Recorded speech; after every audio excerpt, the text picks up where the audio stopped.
gravação. Boa noite a todos. Satisfação estarmos aqui novamente, tá? Acho que vocês já se adaptaram à ferramenta do Zoom. Então, a gente vai tentar minimizar os problemas que a gente teve na semana passada. E fiquem tranquilos quanto ao conteúdo. Eu pretendo passar alguns materiais, pelo menos um resumo esquemático do que for falado hoje, para que vocês tenham algum material por escrito também para vocês poderem estudar e aprofundar a questão da criminologia. Bom, dito isso, acho que de tudo que a gente falou, acho que ficou até bem claro, né? Aquela última aula a gente fez um debate por causa da questão mais polêmica que teve, tá?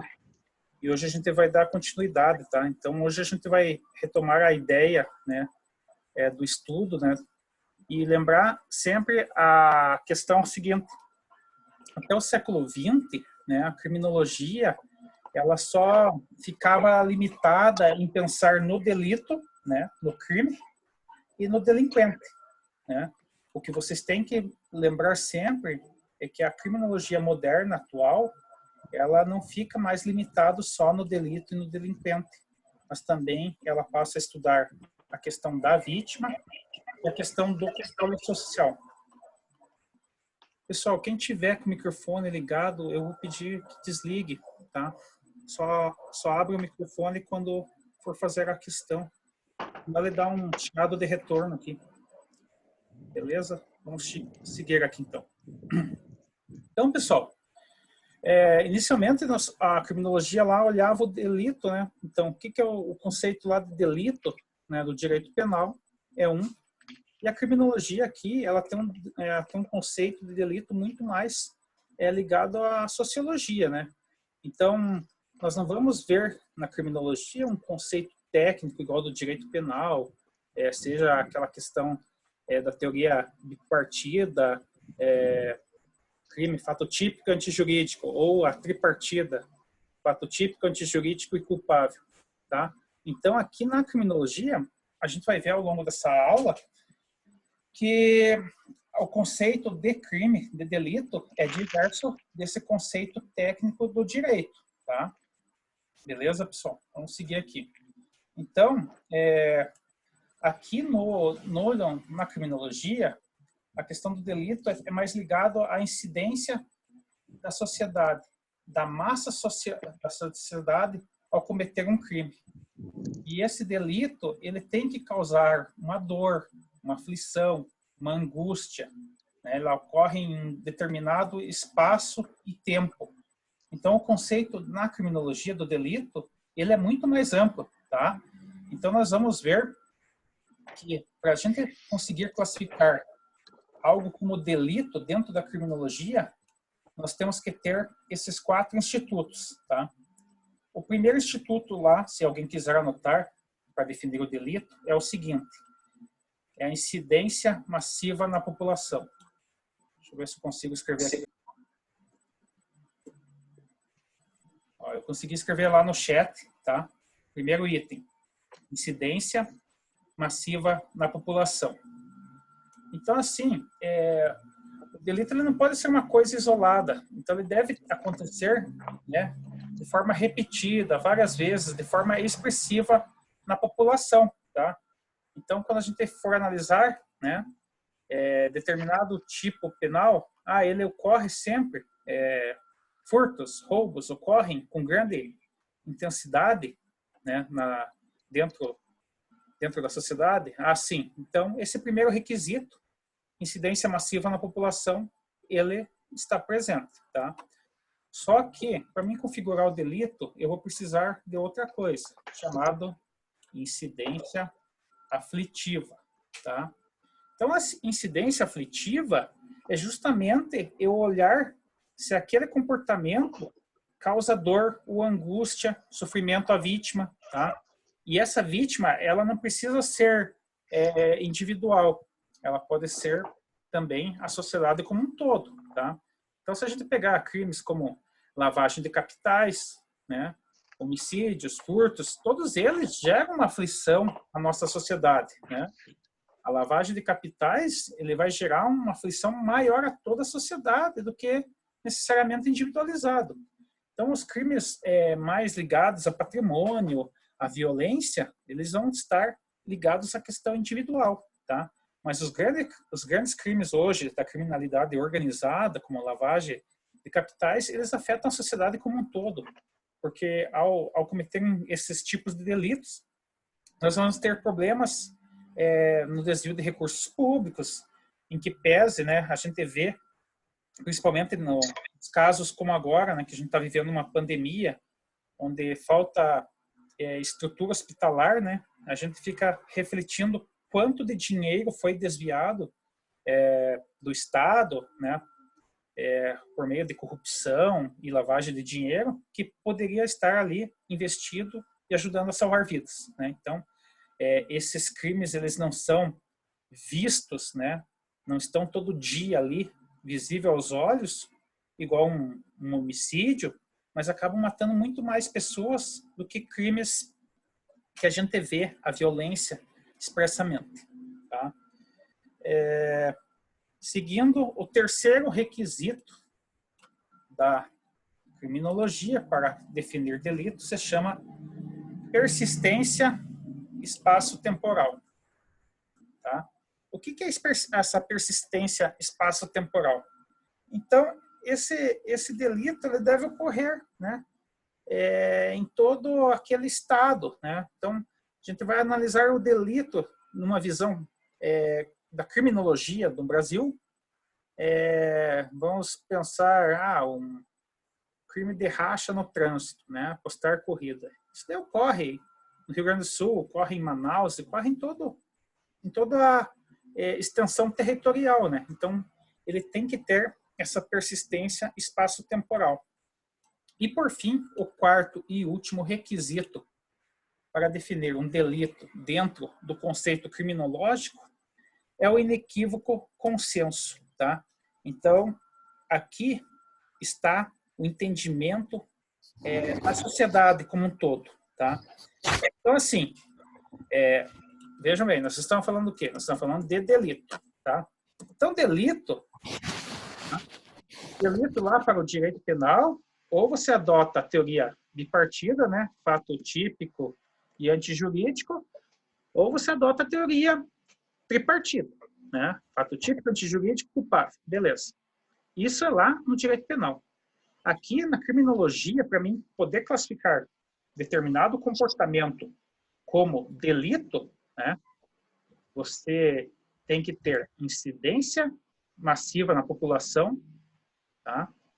Incidência aflitiva, persistência espaço-temporal e inequívoco consenso. Tem que saber, pessoal. Cai essa definição, tá? Então, tem que tentar criar algum método mnemônico para vocês saberem da existência desses 4 itens, tá? E percebam que ele é um conceito bem mais amplo do que a mera definição de delito lá no nosso direito penal, tá? Então, vamos pegar um exemplo aqui. Alguém interferiu. Vamos analisar o seguinte. O ato de beber bebida alcoólica, tá? Ele é crime ou não? Não. Não. E aqui, quando a gente pega o fato de beber álcool, né, a gente vem aqui, né, para o direito penal. Nós sabemos que não é delito. Mas eu quero analisar aqui na criminologia o fato de a pessoa ingerir bebida alcoólica. Ela tem uma incidência massiva na população? Sim, né, pessoal? Muitas pessoas, né, bebem todo dia, a toda hora, a todo momento. Nesse momento, provavelmente, algum dos meus alunos estão tranquilos em casa, tomando uma cerveja gelada, beleza? Incidência massiva na população. Incidência aflitiva. O consumo do álcool, né, se ele se der numa quantidade exagerada, ele gera dor, angústia, sofrimento, pode gerar vítimas, a pessoa fica um estado meio agressivo, sim, né, pessoal? Então, o álcool, ele pode gerar aflições, né, para terceiros ou para a própria pessoa que está consumindo a bebida alcoólica. Beleza. Segundo requisito também preenchido. Terceiro requisito, persistência espaço-temporal.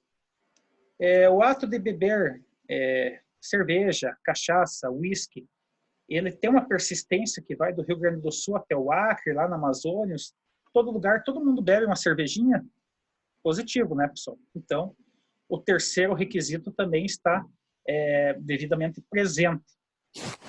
O problema está aqui, quando chega no quarto e último item, o inequívoco consenso, tá? Existe um consenso hoje na sociedade brasileira de que beber álcool deveria ser proibido e criminalizado?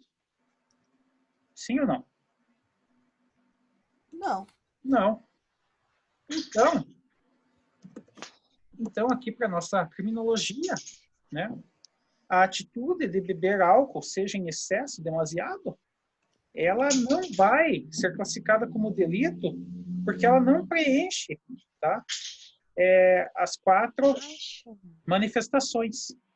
E para o meu entendimento aqui da criminologia, só deveria ser tipificado como crime toda aquela conduta que estivesse preenchida nessas 4 incidências, né? Então, ela tem que ter essa para a criminologia, para você definir um crime, antes disso você teria que verificar se isso ocorre, né, uma certa incidência repetitiva na população, se é um problema que ocorre, né, repetitiva na população, no caso, muitos bebem, aqui está presente, a aflição, né, gera problemas sociais, o consumo de álcool gera, persistência espaço-temporal é um problema que afeta todo o Brasil, afeta.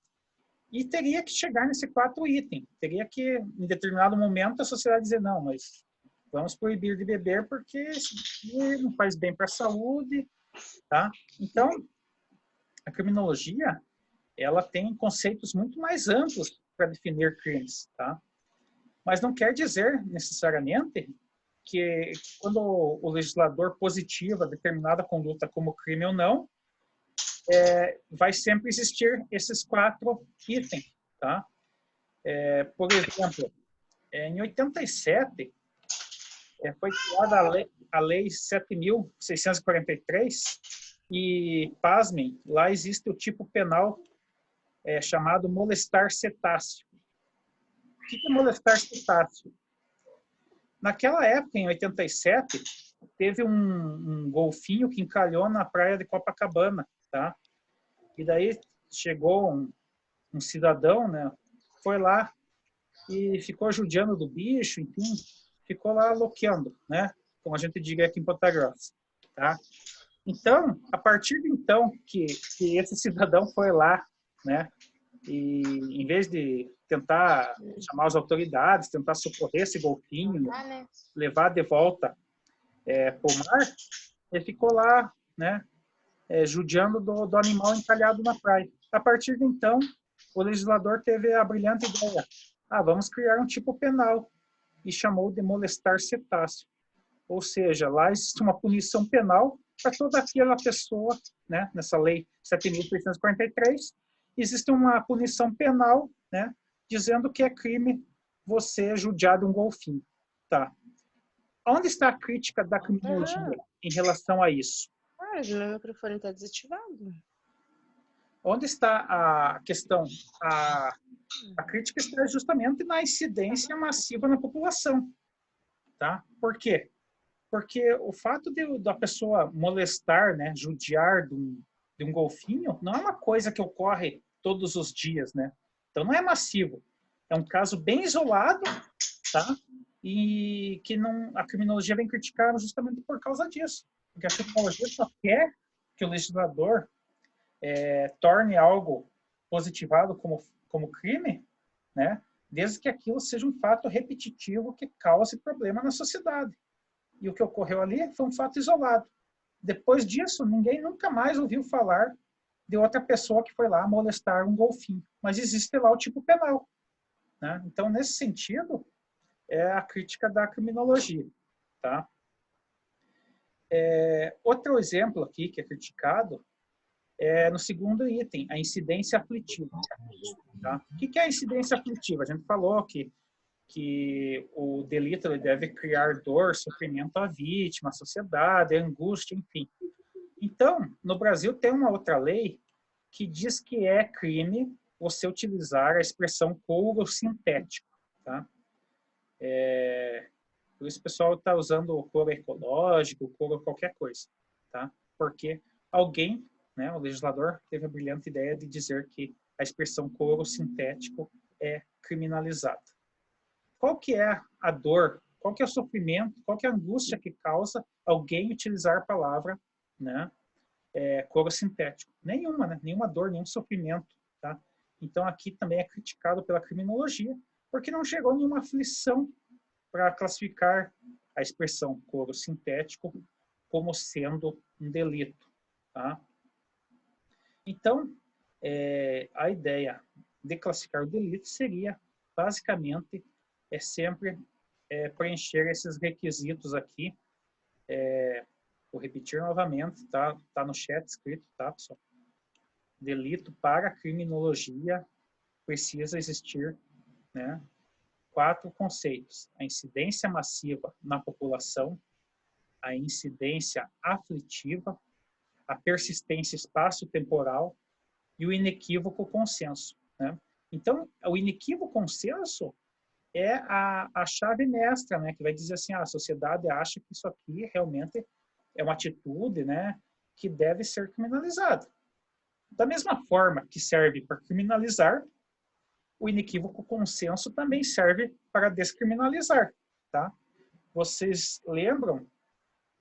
Talvez alguns lembrem, pessoal aí que tem mais de 30 anos deve lembrar que existia um crime no Código Penal chamado adultério.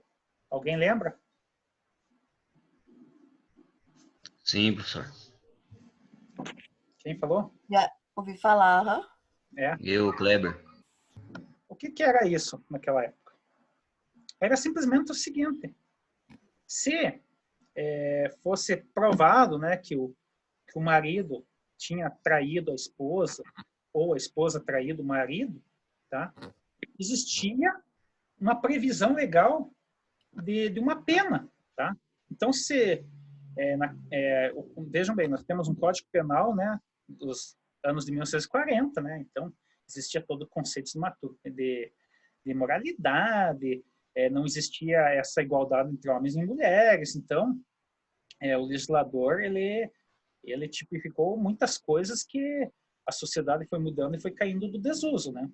Hoje você fala, nossa, traição dava cadeia. O pessoal acha um absurdo. Mas, durante muito tempo, ocorria, né? Inclusive, tinha consequências na questão civil, questão patrimonial. Sempre a pessoa que traía acabava tendo algum prejuízo patrimonial na separação decorrente do adultério. Fora a questão de pegar, né, poder pegar alguma pena criminal. Tá? Então, o que ocorre? Em determinado momento, a sociedade chegou a um novo consenso.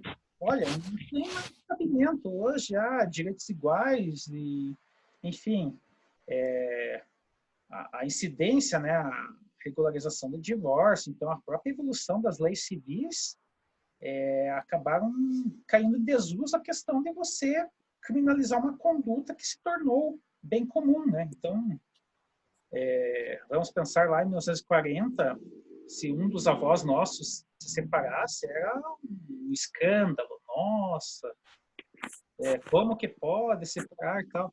Hoje não, né? Antigamente o pessoal casava, era até que a morte vos separe, hoje é até que a outra o separe, né? Então, eu sempre falo que a sociedade muda primeiramente e, em um segundo momento, né, o direito vem atrás positivando as condutas que a sociedade teve de mudança, né, num primeiro momento. O que ocorre, então, pessoal? Esse inequívoco consenso, ele precisa existir. E uma vez que esse inequívoco consenso não existe, aquele delito passa a não configurar mais, não ter importância como um crime, né? Lembrando, né, que no Brasil, crime e delito são sinônimos, né? Nós temos uma teoria de partida, né? Que no Brasil, crime e delito são sinônimos e as contravenções penais, né, são os famosos crimes anãos, né, ou crimes liliputianos, lá do nosso amigo As Aventuras de Gulliver. Professor, Oi.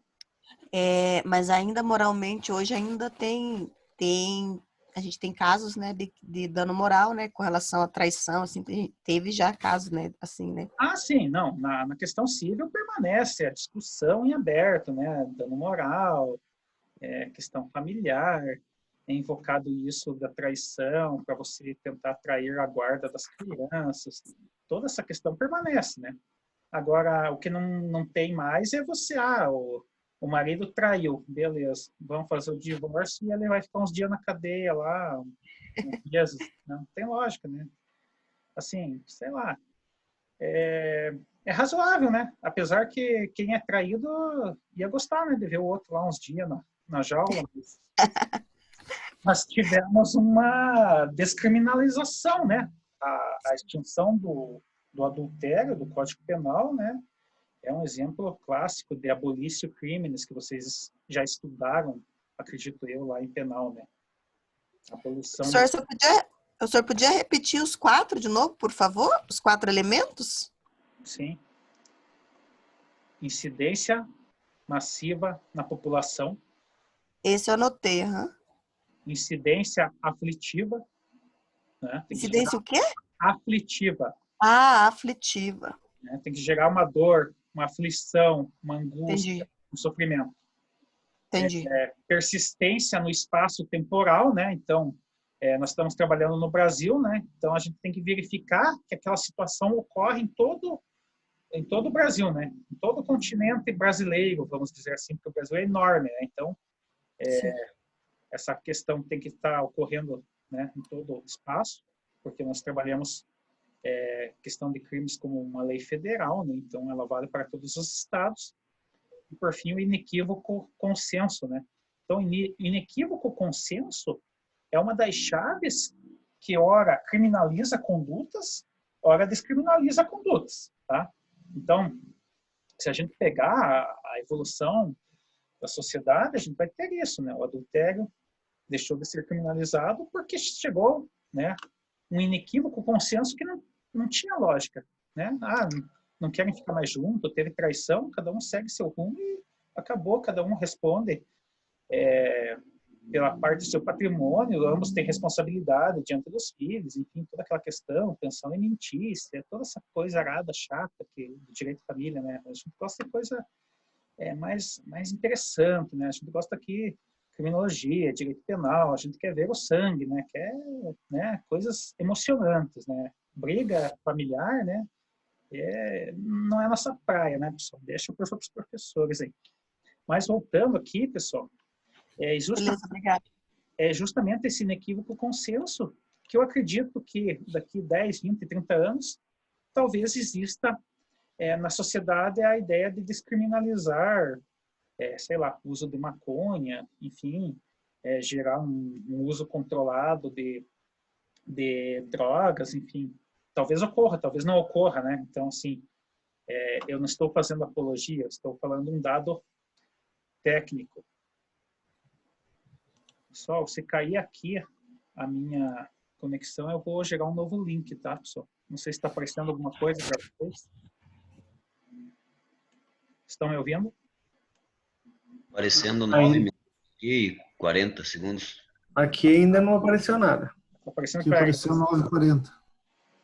Tá. Então provavelmente vai cair a conexão daqui 9 minutos. Aí eu vou gerar um novo link, beleza? Então, assim, esse inequívoco consenso, né, justamente assim, essa resposta da sociedade, né? Então pode ser que daqui a pouco os caras, vamos liberar maconha, né? Pode ser que futuramente a humanidade daqui a uns 50 anos, né, hoje eu já vejo assim, a incidência das pessoas que ainda fumam cigarros, né, de nicotina, né, pessoal, ela é muito pequena, né? Então pode ser que daqui a 50 anos, culturalmente, as pessoas, né, já cresçam na ideia de que, nossa, o cigarro deve ser proibido. E o pessoal vai lá e proíbe e acabou, né? Então, assim, a gente não sabe o que a sociedade vai evoluir, né? Tá uma grande discussão, questão de narguilé, narguile, enfim, tá? Então, as mudanças vão surgindo. Beleza, pessoal? Encerramos aqui o delito. Vamos passar agora a falar do delinquente, tá? Então, a gente vai ver o delinquente, né?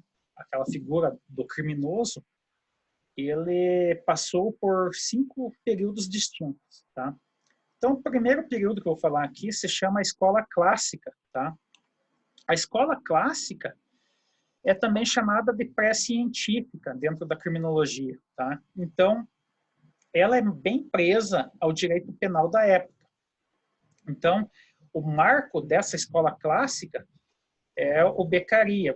Não sei se vocês já leram um livro famoso chamado Dos Delitos e das Penas. Sim ou não?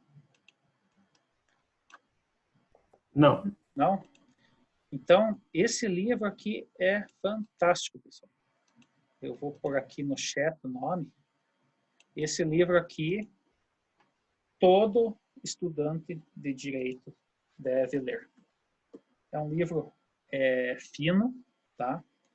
E ele tem todas as questões do direito penal da época lá, e é muito interessante ver que muitos conceitos, né, desse estudioso Marquês de Beccaria ainda permanecem hoje, tá? Dos delitos e das penas, tá? Então, o que ocorre? Nessa classificação pré-científica da criminologia, o Beccaria ele vai entender que o criminoso era um pecador, né?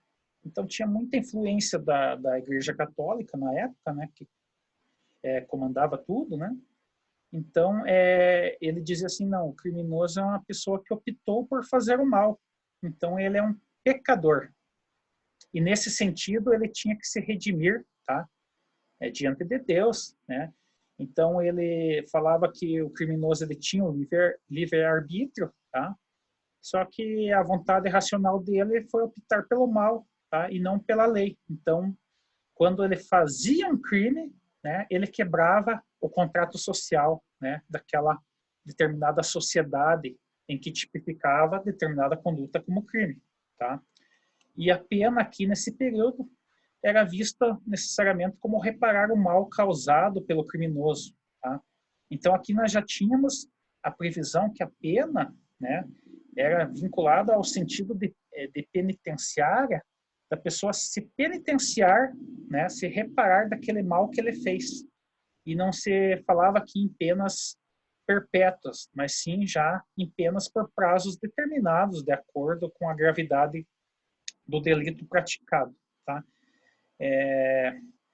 Então, esse termo, né, que a gente usa até hoje de penitenciárias, né, onde a pessoa cumpre penas, vem justamente daqui, tá? E ele é vinculado à ideia da confissão, né, que tem lá o padre, faz a confissão, vou te dar uma penitência, né? Só que aqui, né, a penitência é a restrição de liberdade da pessoa nesse sentido, dela pagar pelo mal que fez. Beleza, pessoal?